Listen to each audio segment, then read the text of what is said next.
बहुत समय पहले की बात है। एक बार एक कुत्ता था जो खाने की तलाश में सड़कों पर घूमता रहता था। एक दिन उसे एक रोटी मिली और उसने तुरंत उसे अपने मुंह के बीच में पकड़ लिया और घर की ओर ले जाने लगा। घर के रास्ते में एक नदी पार करनी पड़ती थी। वहां उसने देखा कि एक और कुत्ता ठीक उसी की तरह मुंह में रोटी लेकर उसकी तरफ देख रहा है। इससे उसके मन में लालच पैदा हुआ और उसने सोचा कि मैं उसकी रोटी हड़प लेता हूँ। लेकिन जैसे उसने अपना मुंह खोला, वैसे ही उसकी वो रोटी मुंह से गिर गई और नदी में डूब गई।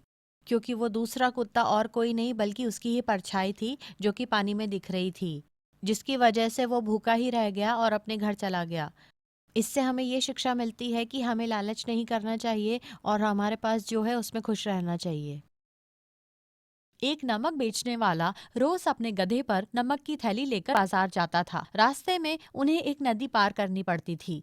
एक दिन नदी पार करते वक्त गधा अचानक नदी में गिर गया और नमक की थैली भी पानी में गिर गई। क्योंकि नमक से भरी थैली पानी में घुल गई और इसलिए थैला ले जाने के लिए बहुत हल्की हो गई।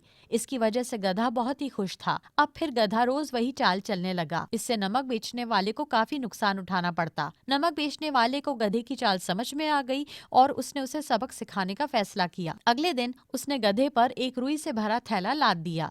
अब गधे ने फिर से वही चाल चली। उससे उम्मीद थी कि रुई का थैला अभी भी हल्का हो जाएगा, लेकिन गीली रुई ले जाने के लिए बहुत भारी हो गई और गधे को नुकसान उठाना पड़ा। उसने इससे एक सबक सीखा। उस दिन के बाद उसने कोई चाल नहीं चली और नमक बेचने वाला खुश था। इस कहानी से हमें ये सीख मिलती है कि भाग्य हमेशा साथ नहीं देता है।